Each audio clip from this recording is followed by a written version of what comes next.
I am not a librarian, but I thought the colloquial definition of insanity was doing the same thing and expecting a different result.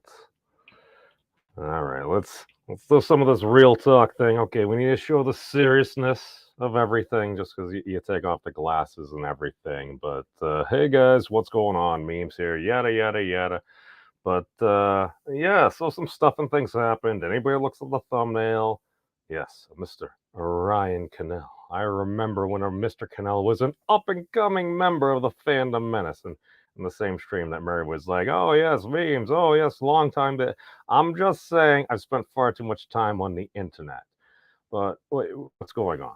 You have a whole bunch of folks happen to come together because this is not a good Star Wars movie. The Last Jedi, yada yada. And again, different group formations and everything. Kind of reminds me of some stuff in physics there. But wait a second. There's other nerds and geeks. We can talk about things like this that we used to be ashamed to mention IRL. Oh my god, it seems so fantastic. I'd play the Kill Epigator, but I don't think it's appropriate for before after hours. But okay, what went on? Well, title says it all. Should we monetize tragedy? Well, you just look at the cycle, everything. The news, kind of by its nature, kind of monetizes tragedy. I mean, you're hoping they're going about it in a journalistic method, actually providing the who, what, when, where, why, and how, if you can, to the best of your ability and based on the reporting. And then you usually get some flavor of opinion in there. And I still remember back when newspapers would have an editorial section where they would label opinion.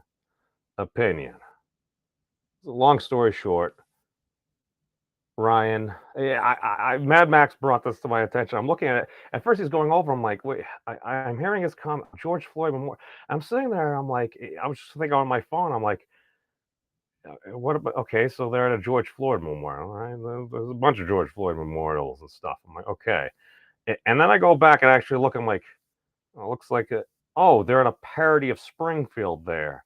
I'm like, oh no, dude, my dude. Yeah, it's the statue of Jebediah Springfield, basically with his foot on the head of an apparently downed bear. Yeah, yeah, because there's no history of relating certain folks to animals in the particular history of these United States here. I I go back to Dr. King once in a while because a lot of people they love the "I Have a Dream" speech, but there was also something that he said during his Nobel Prize victory speech because the YouTube algorithm actually it brought me there and I listened to it, and he said at least at the time that the United States, as far as racism goes, has a very particular history. And that should be taken into consideration when dealing with the history of these United States in order to form a more perfect union. Doesn't have to be perfect. None of us are. Because as human beings, we possess the one thing God does not limit. That's what makes us special. That's what makes it important for what we do here on earth.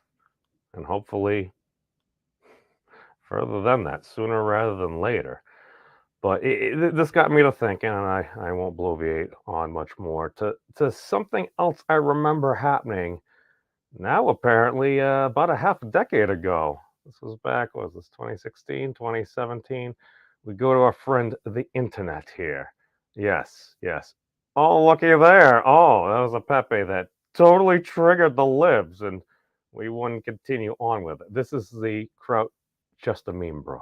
Just a meme, just a meme, just a meme, just a meme, just a meme, just a meme, just a meme, just a meme, just a meme, just a meme, just a meme to be a meme, just a meme, just a meme, just a meme, just a meme, just a meme, just a meme, just a Exactly. meme, just a Exactly. meme. See, hey, it's just a meme, bro.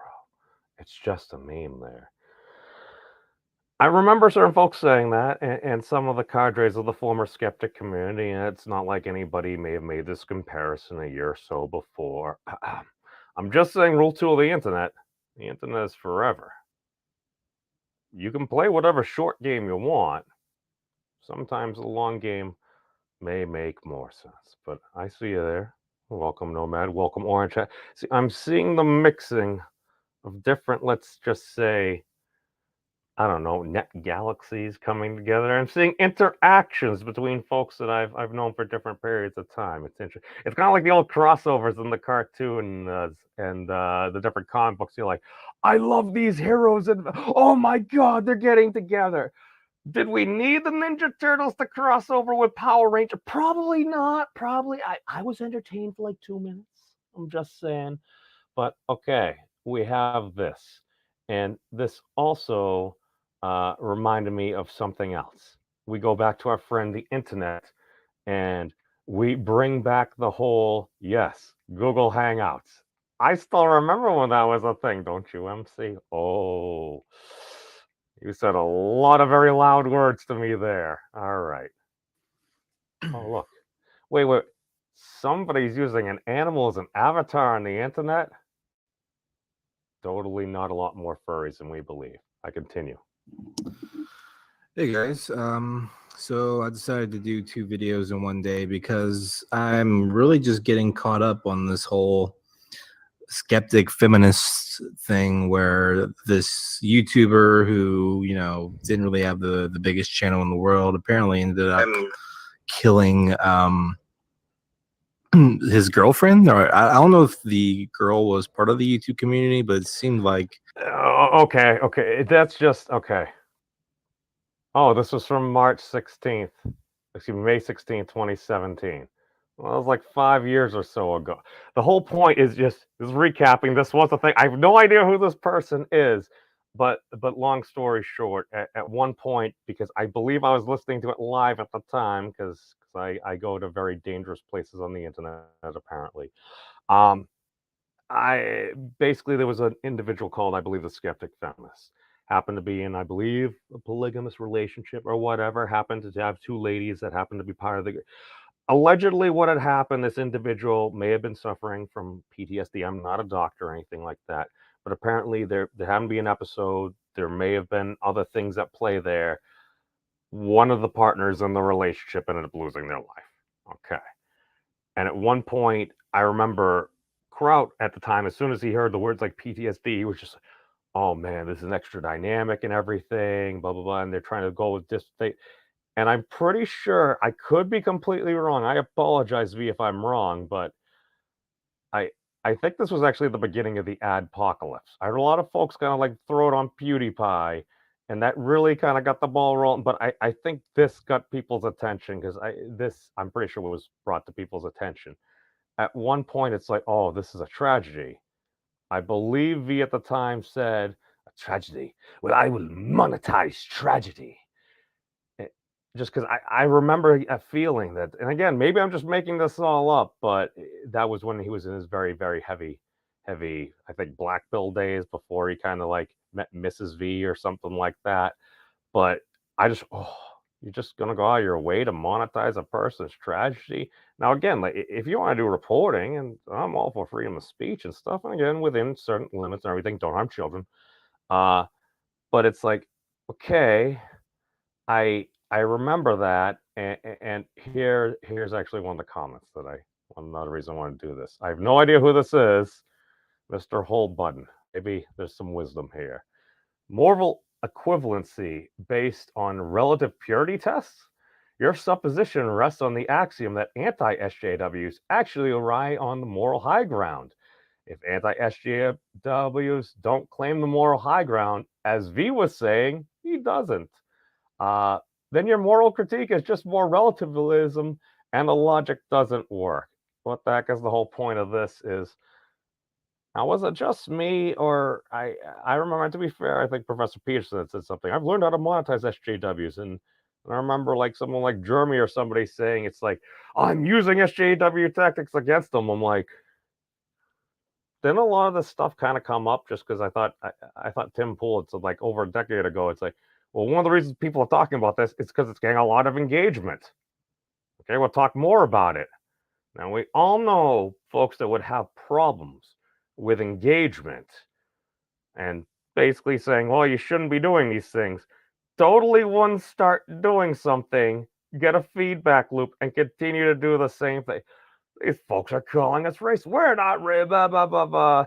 And it gets to the point where you're sitting like this. It's like you got some of the people that had love for you, man. Really cared about you. A lot of folks still do, even if they view you as an associate, whether it's this, that, or the other thing. You're a bright, entertaining, handsome young man. I mean that. You don't gotta be so much of an asshole. I'm just saying. I'm just people is like, oh, this is that. I'm like, oh, they're assholes. And to be fair, I'm pretty sure I've heard you both all basically say we're assholes. One of the reasons I kind of all right is somebody acting. Are they being a hypocrite? My big thing is just freedom of speech, and I think I remember saying this maybe when Abu Nas was on at one point. Not a comfortable thing to say. Somebody's blabbing off, or they were saying N bombs or something. It's like, listen, freedom of speech means protecting the speech you believe abhorrent, because speech that everyone agrees with shouldn't matter. Doesn't need protecting. Everyone's going like, oh yeah. You're seeing more things. People are allegedly were allowed to have DMs. And seeing folks, prominent folks that you see all around different communities with different chats and everything. Maybe you see them on a live stream once in a while, but a lot of times there's some of the core folks that have gone around and stuck around a lot of these places for years now. I'm like, yeah, it's too toxic. People are disagreeing and they're just we're getting hate from a lot of the same people that they thought were their friends. Now, my big thing is be consistent as best you can. If you mess up, we all mess up. I see you there, Mr. Lucas. Thank you for keeping an eye on us. So as we got Phil in Monterey. Monterey, you've been around for a long time. You've given me wisdom that I may not always agree with, but I appreciate it. Thank you. This is the thing. We all learn from each other and stuff. It's like, do I like talking about geeky things in the EU that I really haven't explored, but I love watching a Star Wars theory video on? I'm like, Darth Plagueis, talk to me more, bro. I'm just like, yeah, these are great stories and everything, but I think a lot of it kind of comes down to it's like, why are folks here? Folks here just kind of like, because these are the folks that they happen to know that they like to be able to share different things where some may say it's a community. We're here to fight a culture war. Because all I remember in the greater skeptic community, it's like, we've driven the SJWs from YouTube mostly. Okay, now you got a bunch of folks that are used to going after people, and the folks you're used to going after aren't necessarily as prevalent there. Oh, what happened? Oh, look, we go after each other. Oh, I'm not saying that that's what's happening, but all I know is, do you have the freedom of speech to make offensive jokes? Yes, you do. But just because you can doesn't mean you have to. Doesn't mean you should. You can still do it even if you shouldn't. People do a lot of things they shouldn't do. I do stuff like that every single day. I'm an idiot. At the same time, it's like I hear people say, "Oh, you can't apologize." Well, I mean, that was a meme from a guy that portrayed himself as like an Acadian statue for the first year or so from the United Kingdom. So we should totally listen to him. I'm just saying, if you never apologize for anything, it's like, well, how are you going to end up trying to fix anything? And especially if a lot of these folks really liked you,